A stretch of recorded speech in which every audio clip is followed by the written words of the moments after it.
Yeah. I love my HBCU.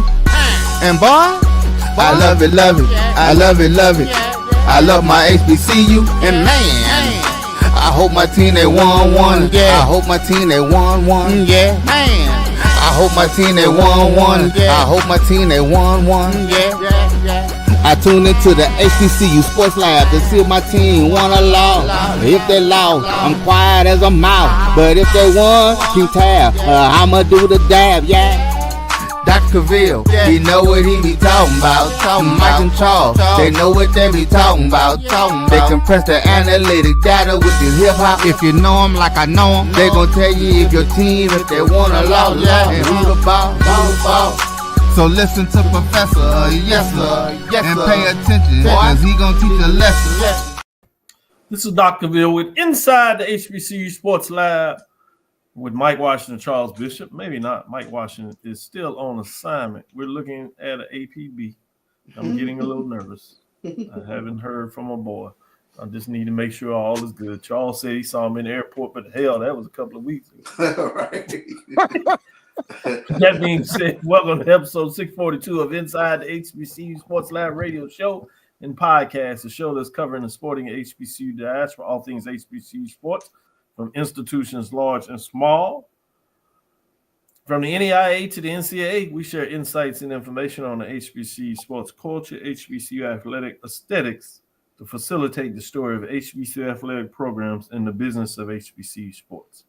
I'm your host, Dr. Kenyatta, along with my co-hosts, Mike Washington and Charles Bishop. Today, we have none other than Charles Bishop and David Rhodes. We have these professors in the building. We're filming from our home studios and sending a signal live to KCOH 1230 AM studios with the Texas Radio Hall of Famer, multi-Hall of Famer, Ralph Cooper in the beautiful home at Texas Southern University from Houston, Texas. In all seriousness, as we talk about looking out for folks, hearing disturbing news coming out with the video with show of tough graduate student grabbed off the street by federal immigration officials. So a lot of things going on, right or wrong. You just disappear and folks have no word and sending you places. Legal visa. Something doesn't quite seem right about that. And so when we talk about people missing, you just don't know these days the way things seem to be operating at this time, what that really means. So I wanted to kind of put that out there on a serious note, but as we get back to it, as we do, we're going to get into the sports. And today's episode of Inside the HBC Sports Lab is sponsored by THG Agency, LLC. THG Agency, a company that provides sporting, educational, consulting, and data analytics. With that being said, Charles, how you doing today? We're soldiering through, Doc. We're soldiering through. We're going to make sure we're all right after this. Told you about working out like you think you back in high school or something. I felt the something today, so we got to make sure everything is all right. I want to say shout out to my guy Billy Rosenberg, who defended his dissertation today. That was very enlightening to sit in on that and the superlatives that he sent out from that. So definitely want to send a shout out to Dr. Rosenberg. Yep, he's a member of Cavil Alpha Psi. One of the mistakes he made that I reminded him all the time. But shout out, much love to the brothers of Cavil Alpha Psi. In all seriousness, we kid because we care, but can't anybody else talk about this? Whether it's the Omega Psi Phi, Phi Beta Sigma, and obviously the brothers for us, Charles, is Alpha Phi Alpha Fraternity Incorporated. We got Sigma in the building. Usually he's behind the scene producing, but we got one that's so talented he can be on the screen and produce. But I tell you, see, that's what we do. Before I introduce and ask Dave how he's doing, I'm glad that you did shout out Billy Rosenberg, as I alluded to somewhat there. I've seen him since he was a freshman when he played football and later played basketball here at Texas Southern University, coming out of North Memphis, as they like to specifically say in those parts. So he came as an unpolished student, like a lot of us that go to HBCUs, whether we academically prepared or not, that wasn't a question, but just our ability to navigate this space. And like anybody that comes into college in many ways, you come in as a young man, certainly some people would say even a high school type student, where if you get an opportunity, and we like to believe that we certainly do that at HBCUs here at Texas Southern for sure, is allow students to mature, and come out men in terms of that. And he certainly has shown that in multiple ways. And now he has completed his dissertation defense, so he'll be known as Dr. Billy Rosenberg as he officially graduates this spring. He'll be anointed with the tassels, as we like to say in those parts, hooded, appropriately looking in terms of his TAMs and all of that. So very proud of him. Shout out. I'll send him a little message and make sure he checks this out with all his committees doing a wonderful job. It's interesting to see people have that chance to matriculate, which is one of the things I love about being in the academy in terms of seeing that transition, particularly the academy associated with HBCU, and namely here at Texas Southern University. That being said, David, I see you're doing a good job. You're representing E&T with the bowling. As we announced Tuesday, added another championship to the ledger, particularly in the bowling side of things. But how are you doing today? Doing great, Doc. It's just been a crazy week already. Friday can't come soon enough. I will say that. It's been very fascinating what's been going on in my job this week. So, I respect that and certainly understand and imagine what that could be. Wishing the best for all those involved, seriousness. But with that being said, I'm going to stick with you so we can turn it to HBCU sports. What's on your mind from the HBCU sports perspective? I know you had the independent show yesterday. I'm sure y'all talked a little bit about Tennessee State's announcement. So now the John Merritt Classic will feature 2 first-year head coaches in that matchup. It will. I'm hoping I'm going to be able to get down there for that game. I already got my flights booked. This should be a fun time. I love going to Nashville. I would like to go there more often. So I'm looking forward to getting down there for that one. Say, man, don't be trying to recruit Tennessee State to the CAA. You talking about you like to go down there more. Hey, no, I love man. I like the way you do that. That's pretty smooth. I love going to Nashville. Everybody else is asking for Tennessee State, it seems. SWAC, MEAC, fans. Right. So why don't? Look, listen. I don't see that happen. I got other schools on the list for Tennessee State. I don't see that happening, and then threw in a little bit of extra. Said, I have some other schools on the list. I got some others on the list. Man, you're gonna turn the whole show into a whole different thing. I did that yesterday, and I saw how that went. Social media at flames, as if you dropping something. It comes over here. People gonna be like, "Well, Dr. Bill said." No, I did not say that. That was Dave. I'll take all the heat. I have the type of job too. I take all the heat. That's what I do. They take all the heat. So you used to it, huh? Especially when I see you doing an HBCU nightly. At times, you do have to take it. You give a little bit too, though. I have to. I have to. It's gonna be fun tonight on MD. I will say it's gonna be fun tonight on MD. Another one of your shows where y'all give each other heat for sure. Charles, absolutely. What's on your mind in terms of the news? Then I'll go back to Dave. Yeah, let's take a look at some MEAC weekly softball honors. I know. With the Mickey, or Miyaki. Hey, Miyaki. We got a lot of not the first time people have tried to mess with it. I know.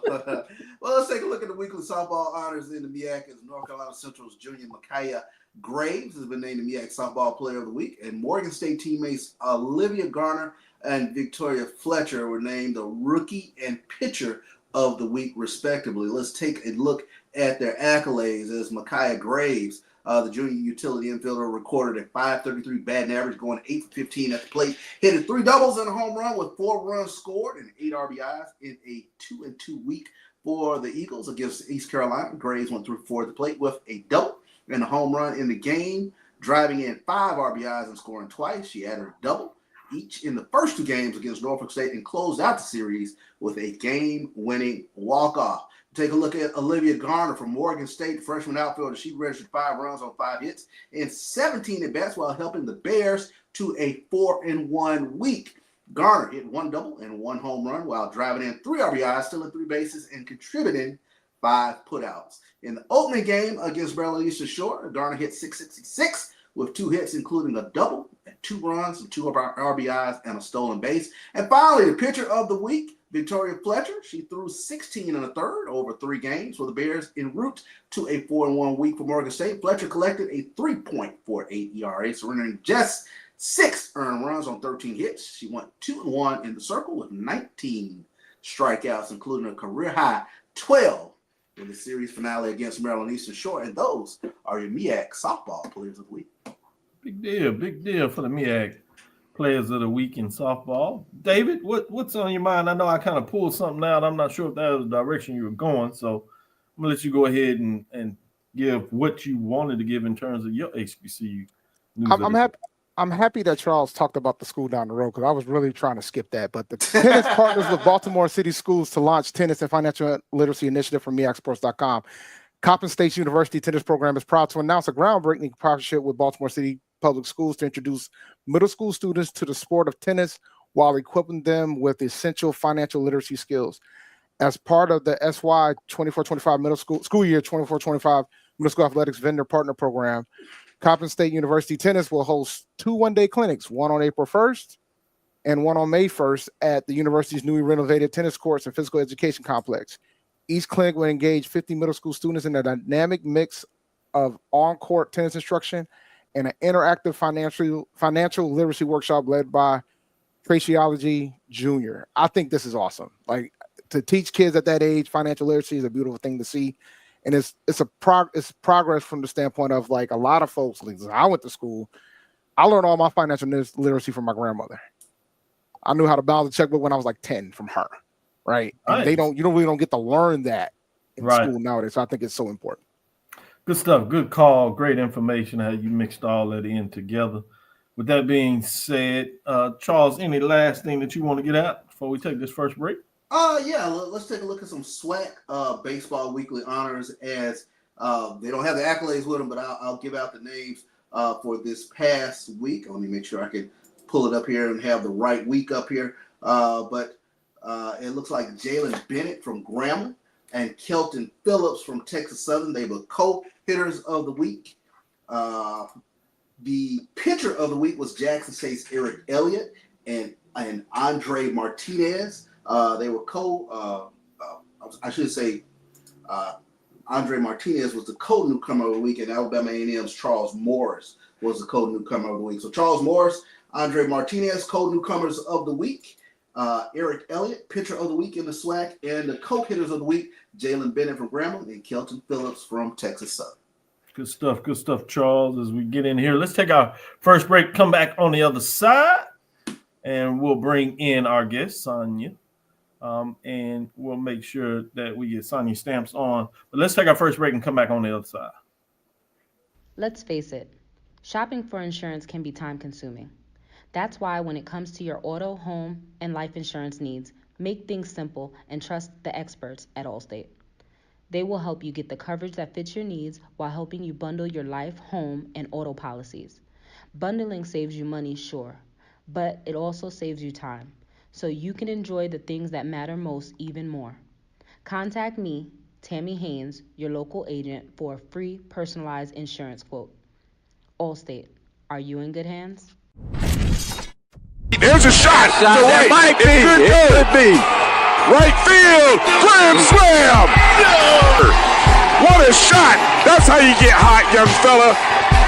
Thank you, guys, for what you do for HBCU athletics. This is a fantastic avenue for all of us. This is our ESPN, so we love what you guys do, and all you guys at BCSN. We really appreciate what it is that you guys do for us.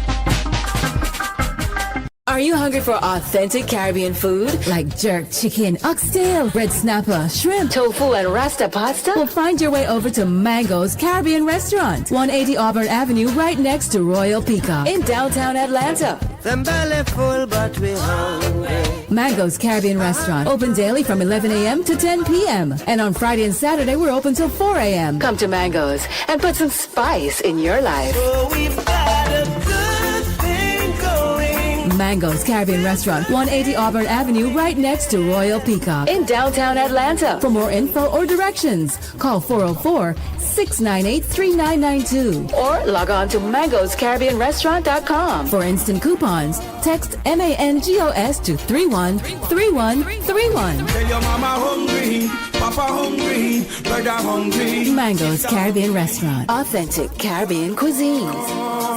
Open up the door, tell your mama hungry. The Cavil Group is a Florida-based marketing and training consulting firm. We help businesses communicate to their target audience and engage them in conversation. We also help to expand their audiences, which will ultimately result in growth for those organizations.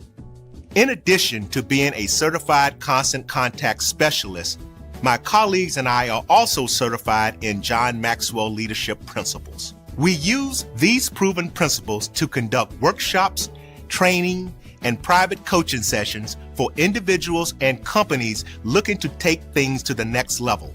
Contact us to schedule a free consultation. Issues today, don't delay, call Cavil. Compress the analytic data with your hip hop. If you know them like I know them, they gon' tell you if your team, if they wanna loud, and who the ball. So listen to Professor, yes sir, and pay attention, cause he gon' teach a lesson. This is Dr. Ville with Inside the HBCU Sports Lab. As you see, we'd like to welcome to the show Sonia Stamps of She Says Sports.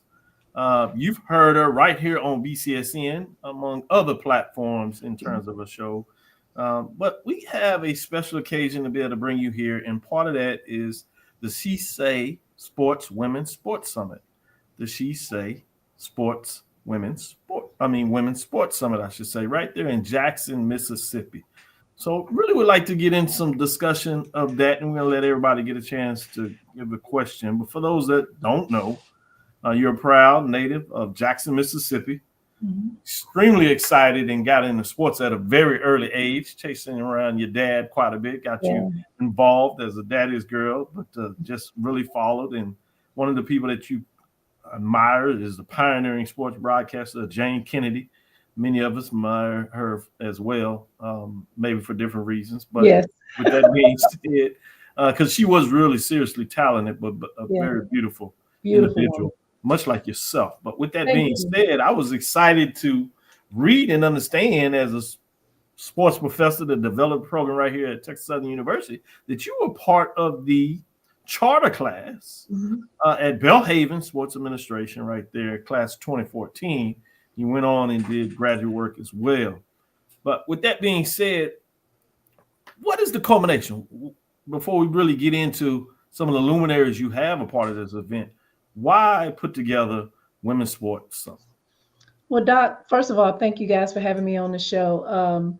And Charles knows this. I've been talking about doing this summit for maybe 5 years now.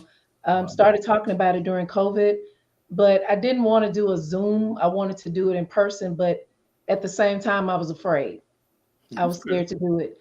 And finally, I was like, it's time. So in October, I started making plans for it. And the reason why I wanted to do it for young ladies.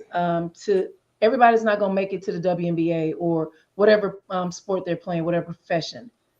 I wanted them to see other aspects of sport, of women in sport rather, and let them see that your passion doesn't have to stop on the court.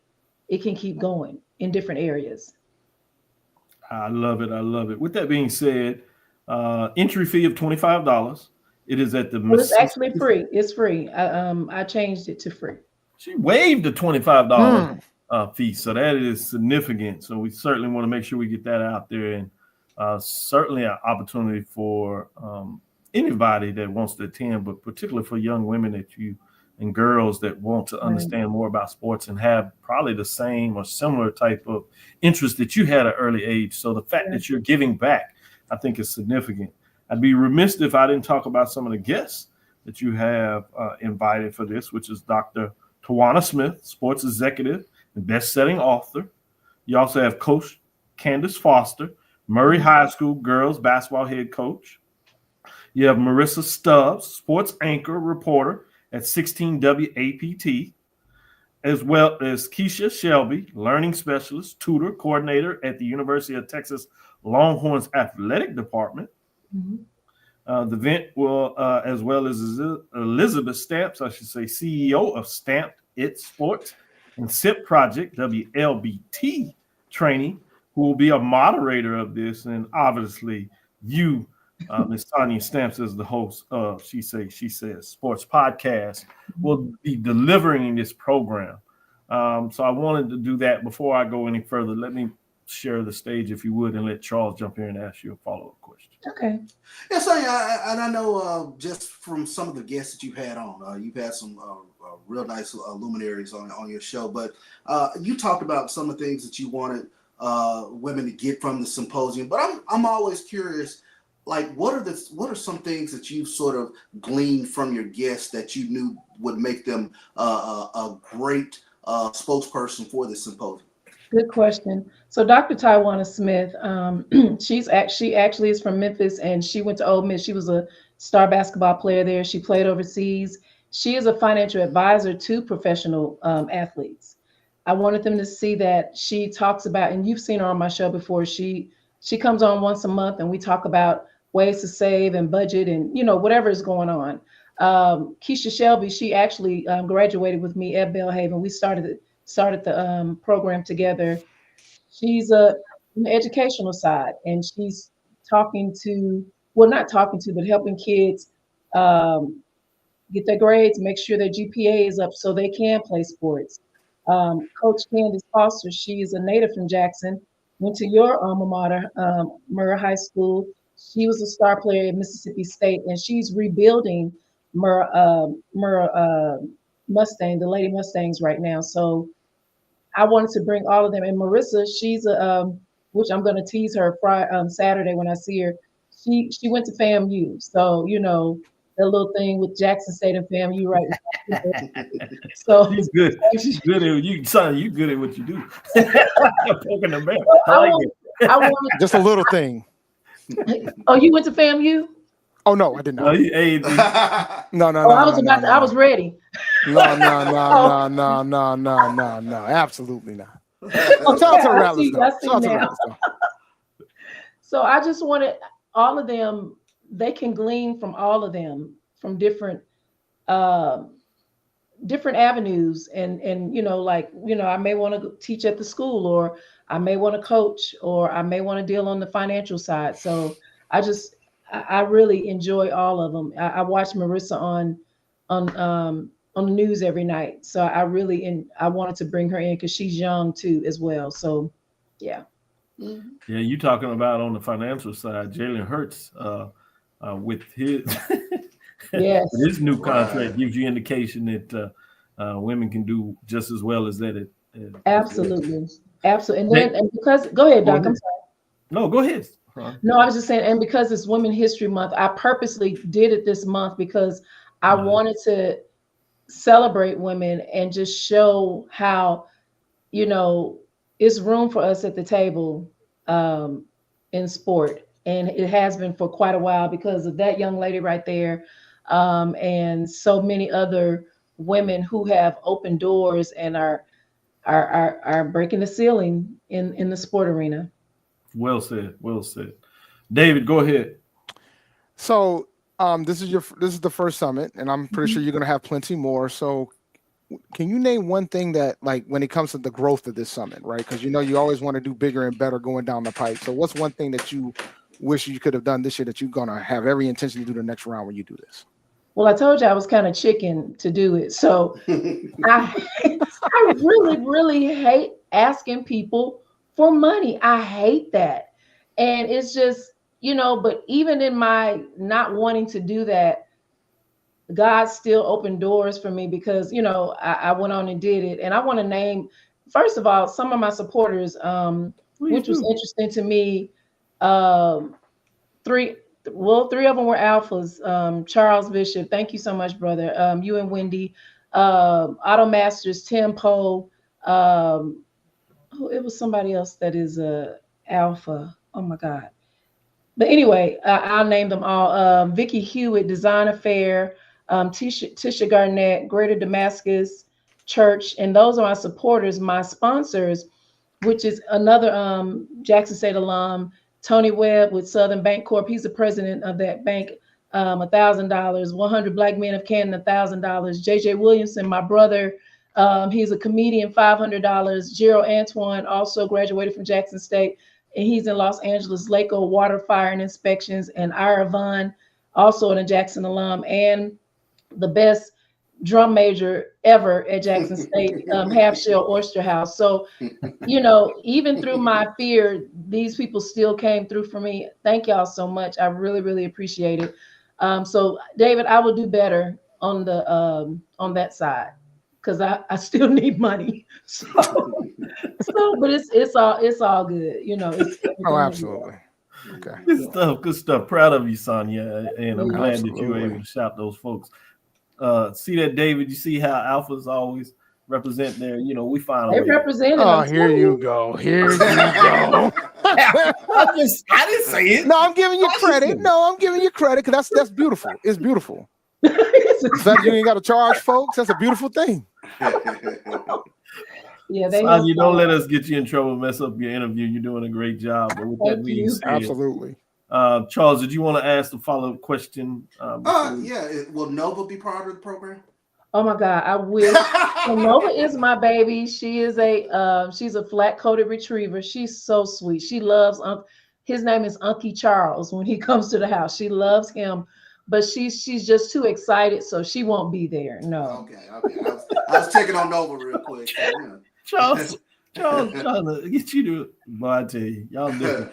I will say this before we let you close and provide anything that we didn't ask you is I really like the setup in your background, but I have to ask this: where did the show inspiration of the show name came from? She say sports, very unique and it stands out. Tell us a little bit about that. Well, Doc, actually, it was supposed to be three of us. I never played sport.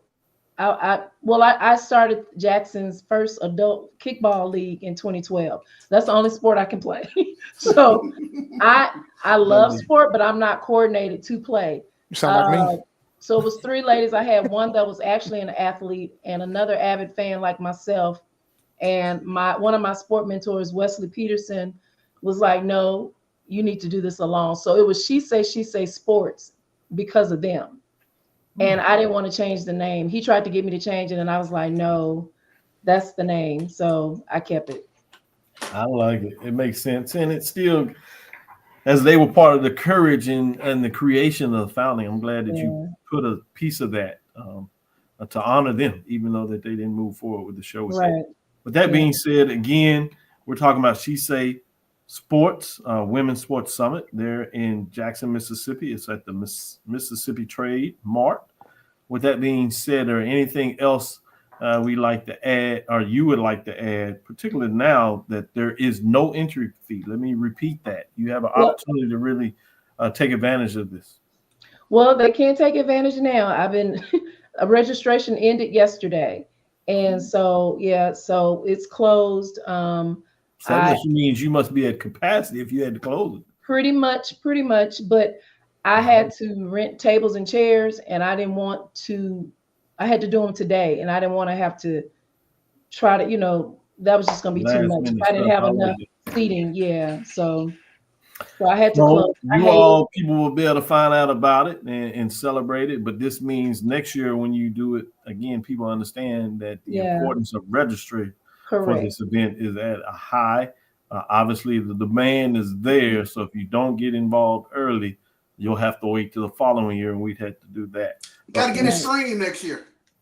Well, actually, I'm planning on having it live during the panel portion. Good stuff. Excellent. Mm-hmm. Oh, I like that. That's good. Well, keep us up to date and let us know how it goes. Certainly appreciate your time. We know that you have to get to another engagement, so we won't hold you any further. I just got to get stuff ready for the show. For the event. So I got to go do that's an engagement. Thank you all so much for having me. Thank you so much, Doc. Thank David, Charles. Thank you so much. You're very welcome. We'll be right back after this next break. Planning an event? From weddings to corporate functions, CMJ Events LLC brings over 15 years of experience to make your vision a reality. Based in Metro Atlanta and serving statewide, even internationally, we provide versatile event planning and authentic catering cuisines tailored to your needs. Whether it's pre-game meals for student athletes, fundraisers, weddings, corporate functions, CMJ Events LLC is your one-stop solution for exceptional service and unforgettable food. Our diverse culinary heritage means we cater to all cultural tastes, dietary needs, and food restrictions, making every meal uniquely yours. Let's make your next event unforgettable. Visit us on all social media at CMJ Events LLC or email us at cmjeventsllc@gmail.com. Also give us a call at 404-664-3882 so that we can start planning now. This is the Dean of the College of HBCU Sports, Kenyatta Cavil of Dr. Cavil's Inside the HBCU Sports Lab with Mike Washington and Charles Bishop. Come mix it up in the lab where the course lecture is in session every Tuesday from 6 o'clock p.m. Central Standard Time on Facebook Live, YouTube Spreaker, or the BCSN app, as we discuss all things about the HBCU sports culture, including exploring the week that was in the sporting HBCU diaspora, as well as the upcoming week of HBCU sports. With me, the Dean, the College of HBCU Sports, on Dr. Cavil's Inside the HBCU Sports Lab with Mike Washington and Charles Bishop. Course lecture dismissed. You're looking for the latest information on Southern University sports, the Southwestern Athletic Conference, and HBCU athletics. There's only one place to go. Tune in to the Carlos Brown Show, exclusively on the Black College Sports Network. Thank you guys for what you do for HBCU athletics. This is a fantastic avenue for all of us. This is our ESPN, so we love what you guys do. Brian, AD, Roy, all you guys at BCSN. We really appreciate what it is that you guys do for us.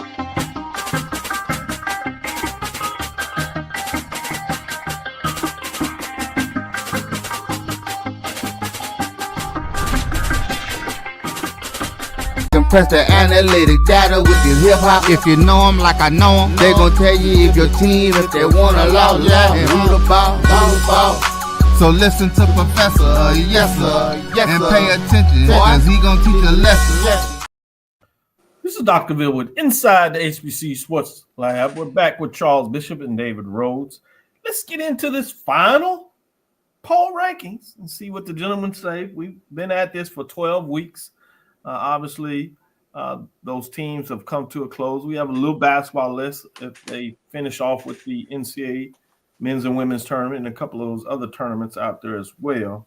But officially, after last night, Coppin State lost in overtime. They were up about 8 points with 4 minutes left and couldn't quite hold on. Went to overtime, and it was back and forth and lost by 2 points. So really one of those challenging games when you think about how close they were making it into the quarterfinals. But with that being said, it did help them slightly in the rankings. We'll see what that did. Did it mean enough for them to get in the top 5? We shall see if there were any changes there. I will say there were some changes in the top 5. But before we do that, let's get into the poll ranking for this final week.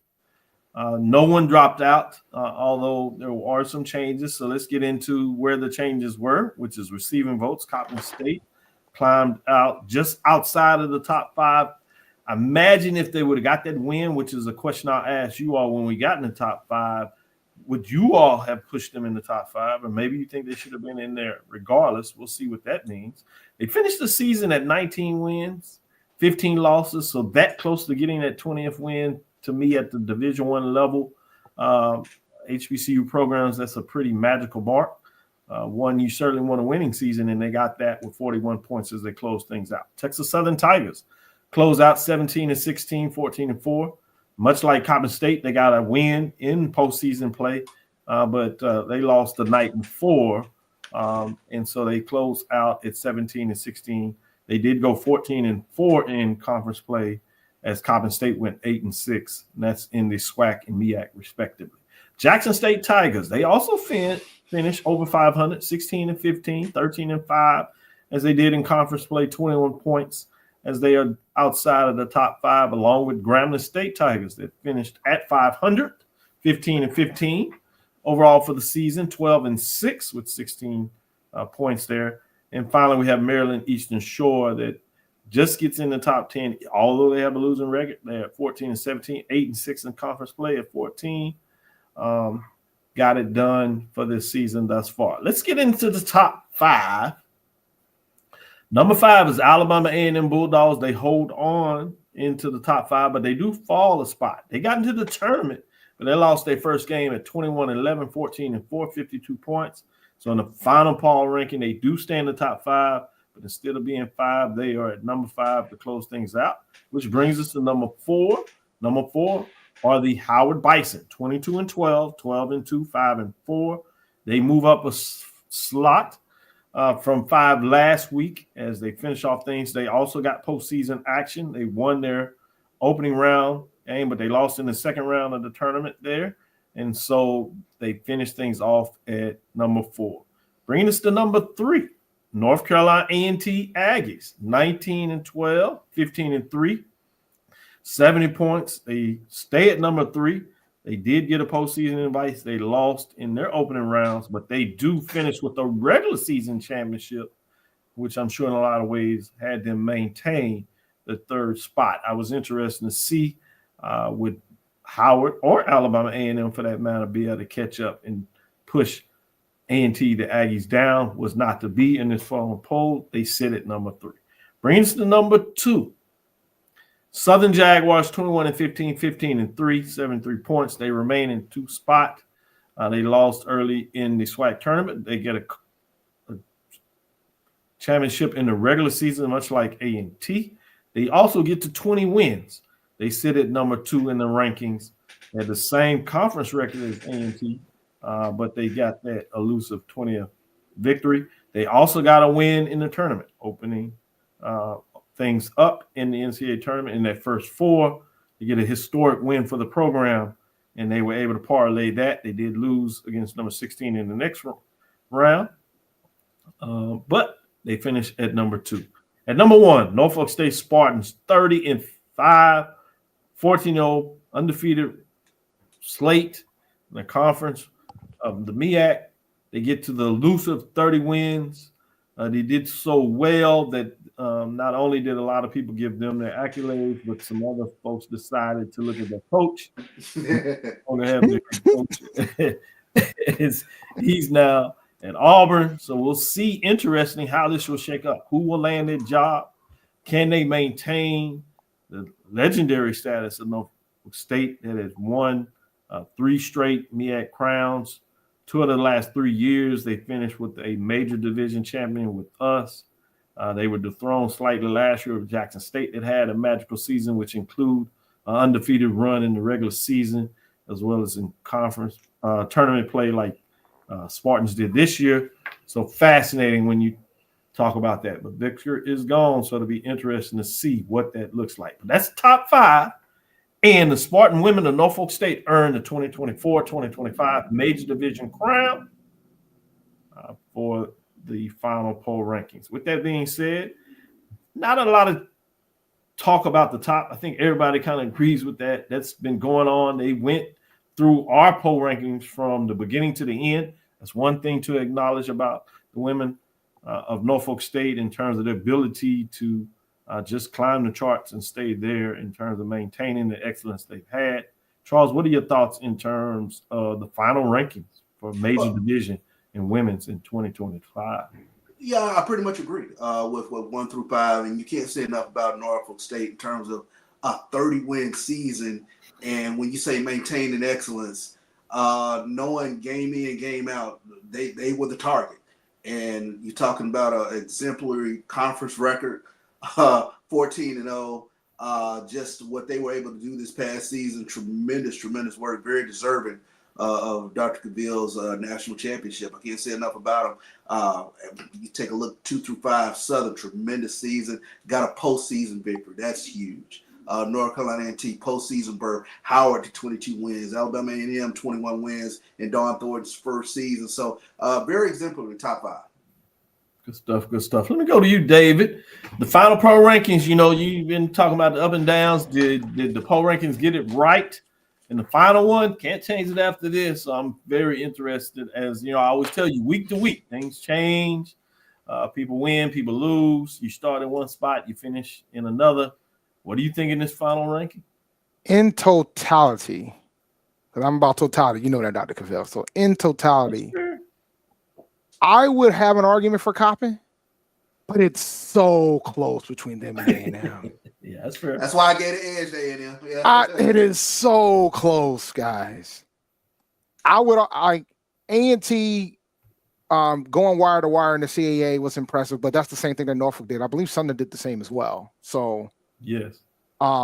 The thing that I always ask myself, being in the independents, is, do I think Southern could win the CAA?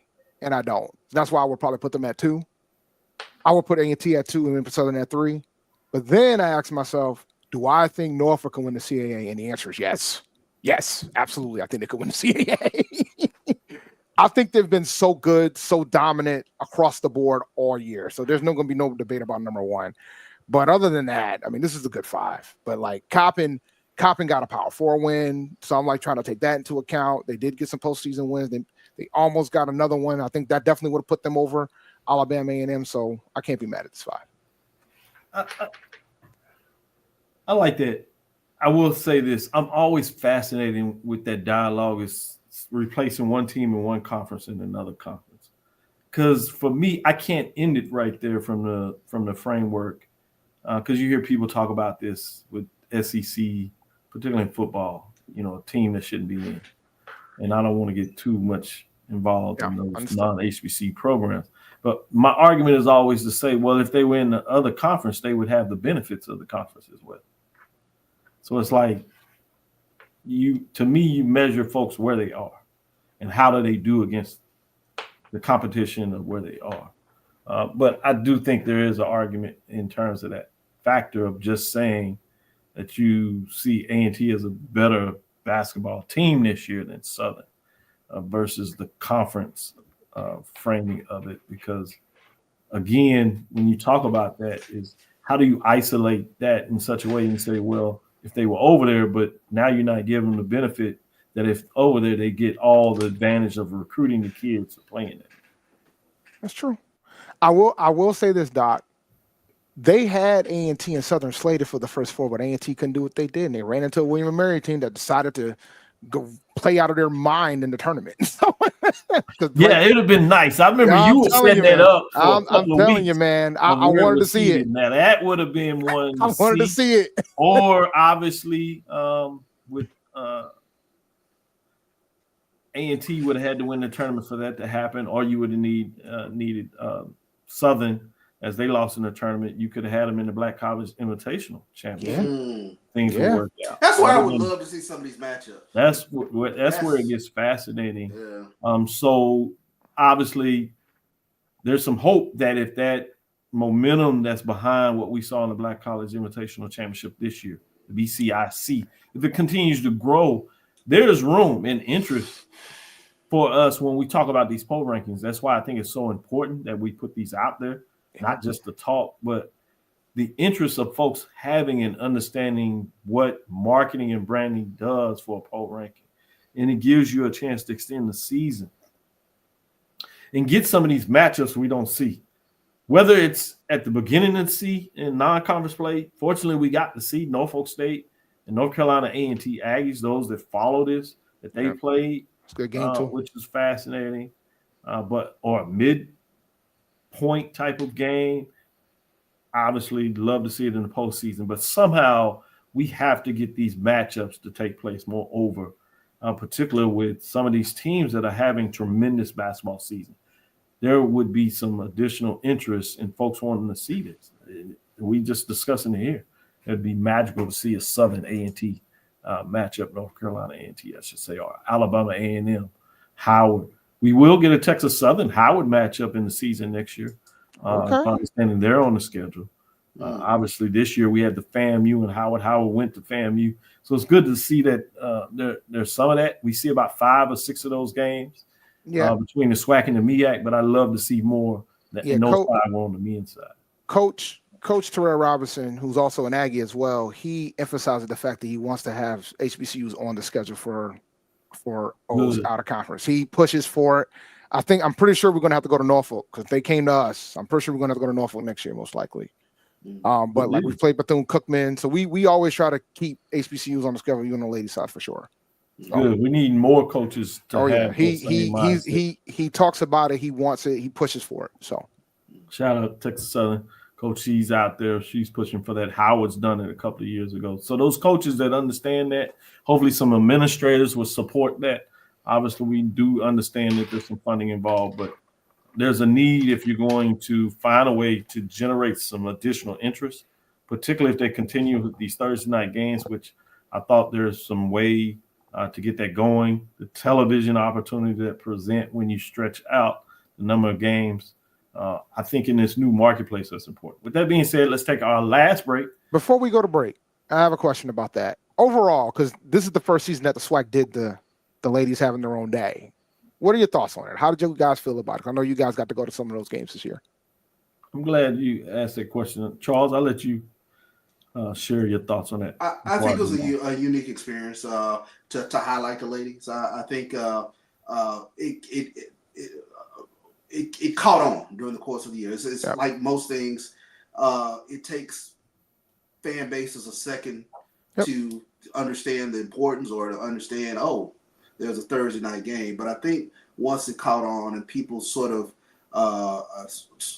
for lack of better words, sort of got in the groove of, okay, there's a Thursday night game to catch, it really picked up a little bit of steam during the course of the season. So that was the way I looked at it. And of course, we were broadcasting so on Thursday night. So you get a bit of a skewed perspective in terms of podcasting while the game is going on. But from just talking to people and kind of getting a gauge of how things were, it was new, it was different, but it was something they came to enjoy eventually. Excellent. For me, I thought it was wonderful. I've pushed for this quietly in the backdrop. My original thought was to stay with the double headers, but I had a scenario that would allow the conference to set up for Thursday, Saturday, and Monday games. For me, it was purely a business move in regards to providing more inventory for television as you come up negotiating games. It gives you a position to add a different marketplace in terms of inventory that you can share instead of just having your Saturday and Monday. So that was my thoughts about it. I didn't really think about isolating, and what we started marketing on here, branding on here, is a Thursday showcase for the women and then having the Monday showcase for the men. I liked it. Also, I thought there was a part of it that I'm not sure that people really realized kind of going in, but the fact that you had folks that could get in much early, whether it was your Thursday or Monday game, in terms of your fans. They got in, saw the excitement, and got back home, and were able to be prepared not to have such a late night, to be prepared for work the next day. So I thought a lot of those folks took advantage of it. You saw some kids that were able to get out to those games that would not have necessarily gone because of the lateness of the games. I must be frank, I did hear on the other side that there were some concerns by some administrators about the numbers early on in the season. But as I told everybody that when you isolate this, that it was going to put winning at a premium, which it certainly did. Those programs that had winning women's programs, they did not have a dip in attendance specifically. They actually had an increase in their attendance for the women, which is something I would like to see us look at more. Again, is to make sure, even if they decide to go in a direction, I don't know if 1 year is enough to get enough data points to really see what's going on. I hope they really consider that when I talk about the ADs. Coaches, I'm understanding they liked a lot about it. There might have been some that were kind of still on the fence. And the men certainly liked it because it gave them a point where they understood when they were going to start their games on Monday versus kind of wait. I thought it allowed for better basketball for both men's and women's, separating like that, which is, I think, is important. It allowed students to make sure we got them back on the road earlier instead of so late, which I think is something that was important. So for me, there were multiple factors that I saw just personally that I liked, also anecdotally that were good for me. Business-wise, I think it was a smart decision, and certainly in terms of safety for students. So I hope they continue it. It'll be interesting to see what they do in the offseason, but I appreciate you bringing that up, David, and allowing us to get in that talk since we're closing stuff up on the women's side. But those are some thoughts that I have that's out there. So I'm intrigued about following this and see what's next. I think y'all absolutely should continue it, man. I agree totally. As somebody that is in a conference where the ladies play on their separate days, Fridays and Sundays, and the men play on Thursdays and Saturdays, I think it's great. You get to have 4 games. So when you get the television deal, you have 4 days that you can watch sports potentially. Right now it's 3, but it could potentially be 4. So you can watch games. You have games to go to on different days. Good for the students. I love it. Yeah. Give you more talking points when you talk about trying to get folks into basketball. That's 3 days where you have games. As you talk about that, it's 4 days where you have games. I think all those things are important that people that may just get used to certain things, or all they look at is just the cost, versus understanding that there takes some investment before you're able to see some return, and it's not always immediate. That being said, let's take our last break. We'll come back on the other side, get into the poll ranking for the men, and see if we got any changes there, and certainly see what these two gentlemen think about the final poll ranking on the men's side.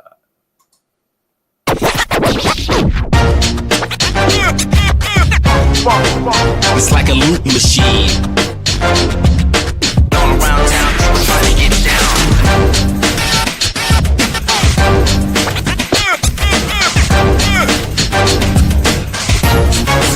It's like a loop machine.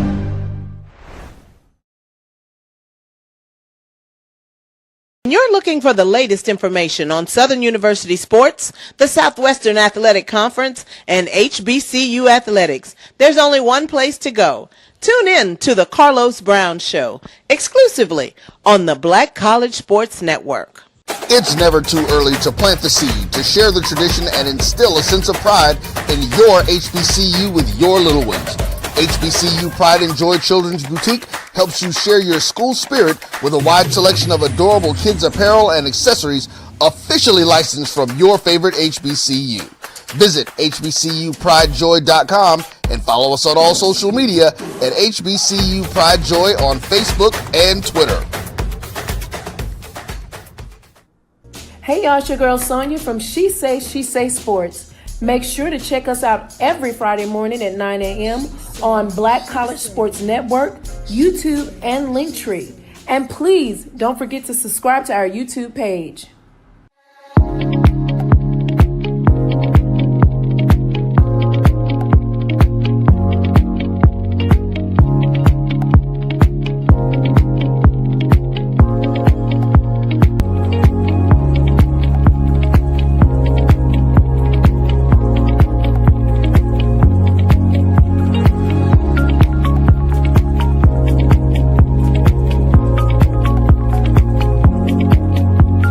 Press the analytic data with your hip hop. If you know them like I know them, they gon' tell you if your team, if they wanna lost, and who the ball. So listen to Professor, yes sir, and pay attention, cause he gon' teach a lesson. This is Dr. Bill with Inside the HBCU Sports Lab with Mike Washington and Charles Bishop. Mike Washington is out on assignment, so we have none other than David Rhodes getting in here and giving us some great content and actually driving the ship today. With that being said, let's get directly right into it. Look at the poll rankings. Those teams dropping out. There were not any, so we will move right into those receiving votes. Top 5 rankings here. Bethune-Cookman Wildcats finished with a winning season at 17-16, 13-5. Delaware State Hornets of the MEAC as Wildcats of Bethune-Cookman of the SWAC. The Hornets finished with a winning season at 16-14, 8-6, 48 points there. Jackson State Tigers, because such a tough non-conference schedule, Coach Mo has already said he's not doing that again. But they got it corrected in conference play at 14-4. Went on to have a great season where they ended up in the championship game where they weren't able quite to get it done. They lose to Alabama State, but Jackson State finishes 16-18, just outside of the top 5 with 29 points. Texas Southern Tigers, the down year for those Tiger fans out there, 15-17 overall, 12-6 in conference play. They were at the top quarter of the conference along with Jackson State, but they finished with 26 points. Alcorn State Braves, 11-21, 11-7 in conference play. Right there in the thick of things, they've lost their coach. Bussey has went on to Chicago State. So it'll be interesting to see who will the Braves land to take over their historic basketball program. And Bussey did leave with 2 regular season championships. So I'm fascinated to see what this means for the Braves. Let's get into the top 5 as we move things around here. Tennessee State Tigers finished with a winning record at 17-16, 12-8. That's coming out of OVC. They stay at their 5th spot as they were the week before. At number 4, Alabama State Hornets finished with 20-16, 12-6, magical run for the Hornets. They win the championship game, as we said, against Jackson State, finishing in the 5th spot in the regular season. They had that matchup with number 4. Texas Southern got it done and then got hot and ran through the tournament as they get a big win over Jackson State. They earned 1 first-place vote, 71 points.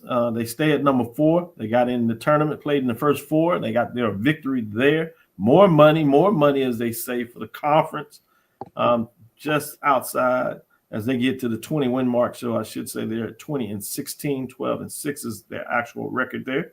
Let's go to number 3, the Southern Jaguars. They finish at 20-12, 15-3. 2 first-place votes, 88 points. They finish at number 3. At number 2, you have South Carolina State Bulldogs, 20-13, 11-3. 3 first-place votes, 4 first-place votes, I should say, 102 points at number 2. Before we get into number 1, and you probably know who that is now, as things do not change. We were this close, is my understanding I'm hearing now. We were this close to seeing a South Carolina State Bulldogs Southern Jaguars matchup in the BCIC this inaugural season. So keep your eyes on that as both teams won the regular season. Obviously, South Carolina State had a co-champion in the MEAC. Southern won the SWAC outright. We had this close to 221 seasons, and we could have had the matchup to see who 2 and 3 actually were in terms of this, but it was not to be. So kudos to those coaches that supported the opportunity there, but things just didn't work out. Some of it is out of your control, as player empowerment is what it is. With that being said, number 1, as we celebrate Norfolk State Spartans 24-11, 11-3 as they get back into the championship seat, winning the regular season, a co-championship with South Carolina State, but winning the tournament. They faced and got a 16 seed. Coach Jones over there didn't really like that, but he did finish with 5 first-place votes. Excellent championship game in the MEAC for those that got to see that. That went down to the wire. But Norfolk State Spartans earned the 2024-2025 Major Division Championship. With that being said, David, I'm going to start with you in terms of the Final 5. Any concerns with the Final 5 here? No, I actually like the 5. It's fascinating from the standpoint of we give more credence to the regular season championship, which I think you should when you go Southern versus Alabama State. But other than that, I have no issue with the top 5. And let me tell you something, man. Schedule South Carolina State and Southern in November. Just schedule them in November. I like it. I like the way you think. I agree. Let's get that. Come on, Coach. Charles, what are your thoughts?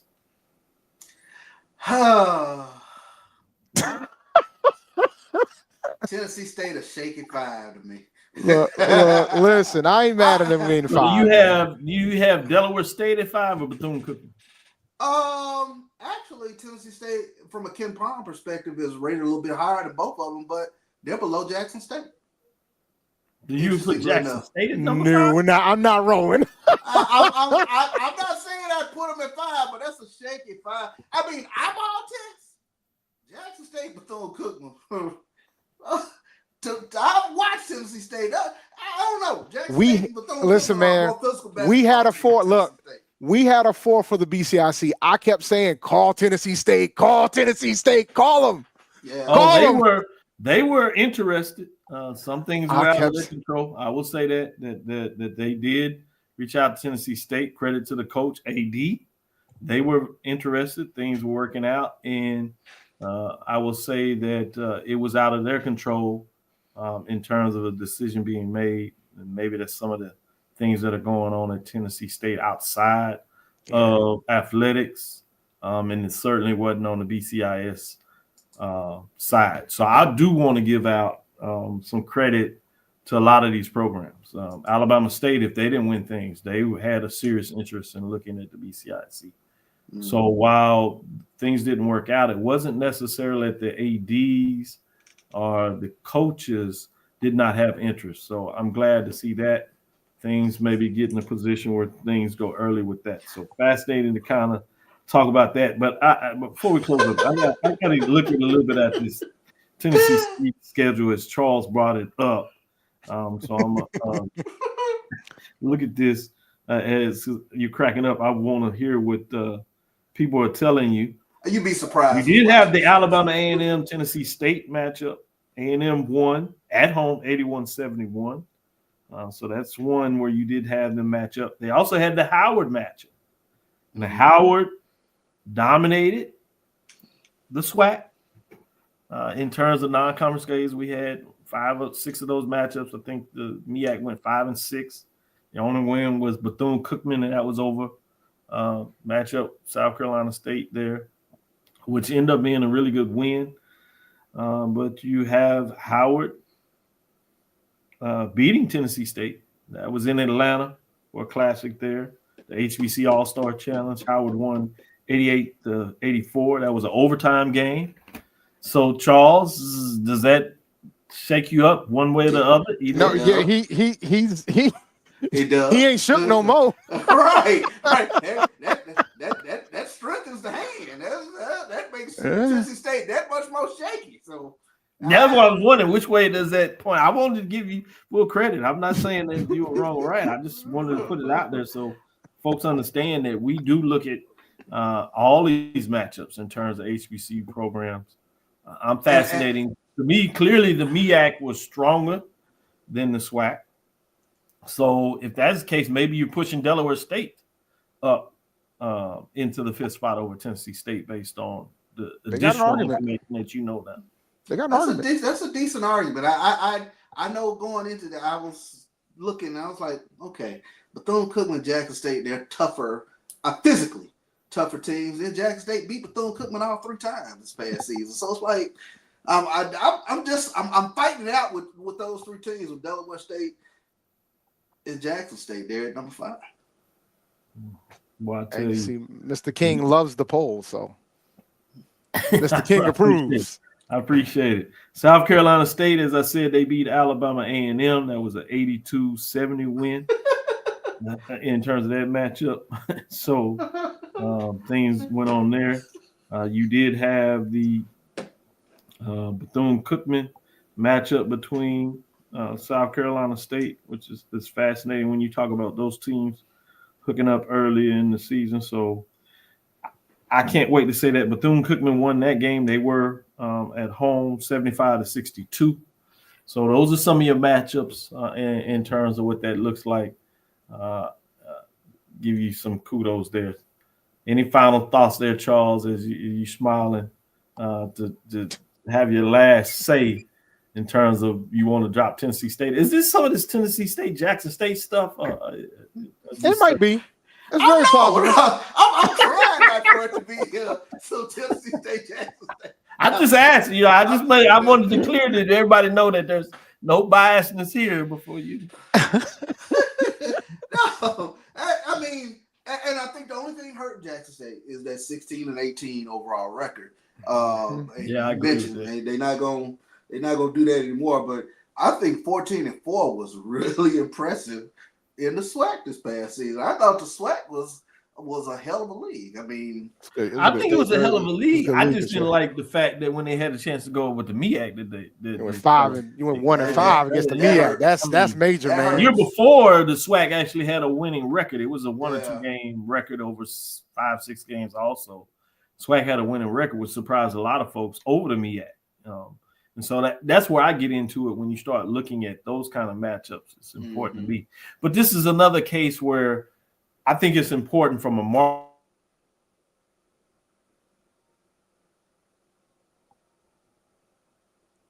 Did we lose him? I think we might have lost him. Yeah. Yeah, we lost him. Yeah. Nah, I think he was making a point from a marketing perspective. It would be tremendous to see some of these matchups. I'm telling you, man. Especially postseason day. Oh, I agree, man. I'm gonna tell you something, man. Like when I heard that the Division I wasn't gonna happen, I'm gonna take Doc out for a quick second. And the BCIC, the first thing I talked to Josh, I said, Josh, call this school. Just call, like, get at least one in. Like, get one in. Just off the strength. Just get one in. I know you want to turn, just get one in, you know?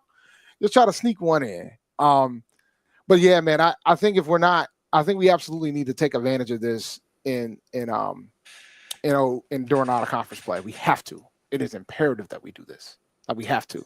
Check this out, David. Here's my argument. Jackson State. Out of 13 teams, non-conference schedule, 8 went to the NCAA tournament, 2 went to the NIT. That's fair. That's dragging on that 16 and 18. Right?